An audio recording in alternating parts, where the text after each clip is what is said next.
Good afternoon, everyone. Welcome to the Comox Valley Sewage Commission meeting for Tuesday, February the 25th. I'd like to welcome staff, directors, and anyone who may be tuning in. And I'd like to acknowledge that our meeting takes place on the unceded territory of the Comox First Nation, the traditional keepers of this land. Our first item of business is the resolution status report dated February 2025. A motion for receipt, please. Moved Grant, seconded Cole Hamilton. Any discussion? Anyone opposed? That is carried. And our first report is the sewer conveyance project engagement and permits for the Comox pump station upgrades. A report dated February 18th, 2025. A motion for receipt, please. Moved by Grant, seconded Cole Hamilton. Over to staff. Thank you, Chair, and good afternoon to the commission members. Charlie Gore is our Senior Manager of Capital Projects Delivery, and Charlie will be introducing the staff report, and we're available for questions to follow. Charlie. Thank you, Chair. Thank you, CAO. I have a short presentation to present today. Just bring that up on the screen. Okay, fantastic. So Comox Pump Station has been a bit of a journey over the last couple of months. I provided a brief verbal update to the Commission last month that we were having, there were some concerns raised by the neighborhood.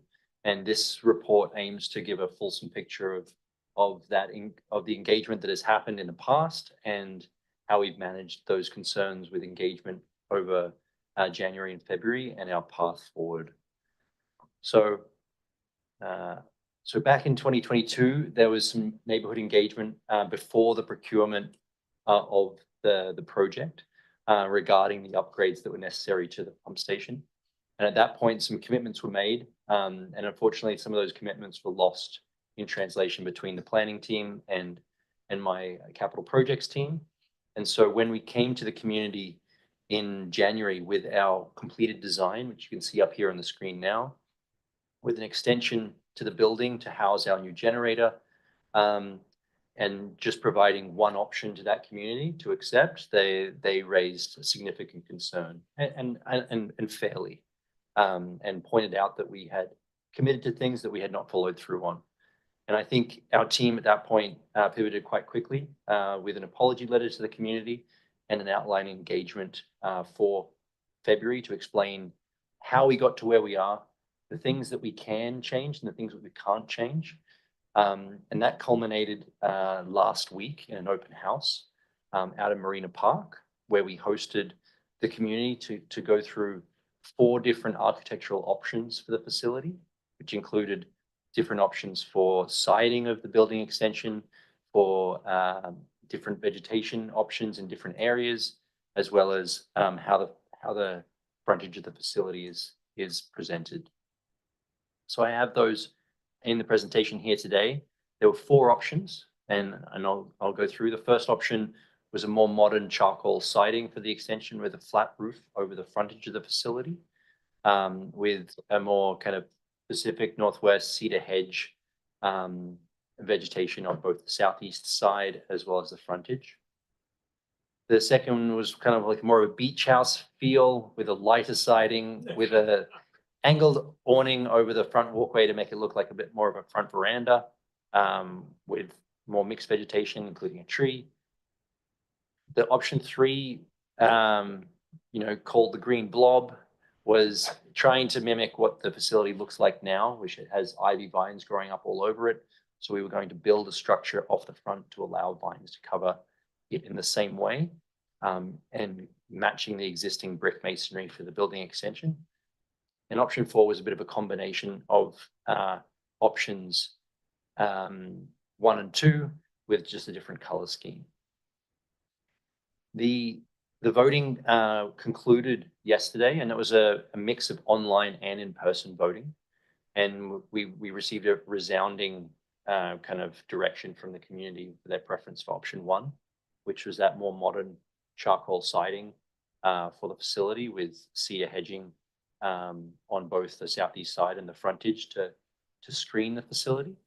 And the numbers were quite clear, which gives us a really good mandate moving forward, and allows us to quickly pivot and update our drawings and communicate to the public as such. I think we received quite positive feedback at that open house as well about how we're going about this. So we feel confident in our path forward.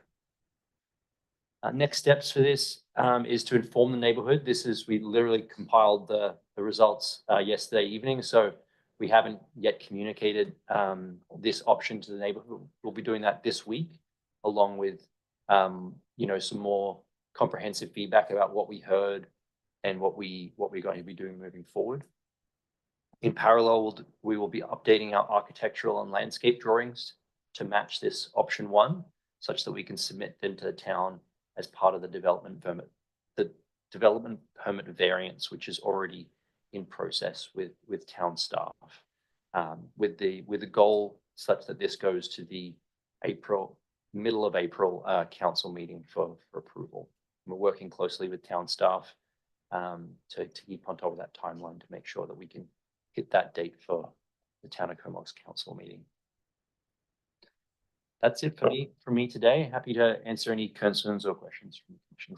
Thanks very much, Charlie. Questions or comments from directors, commissioners? Doesn't look like there are any.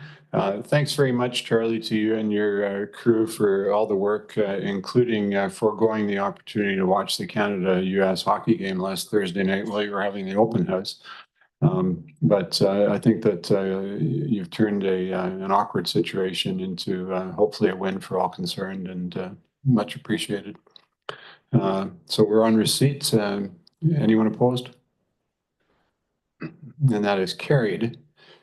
And our next item of business is a recommendation to go in camera under section 91K of the charter. Moved Grant, seconded McCollum.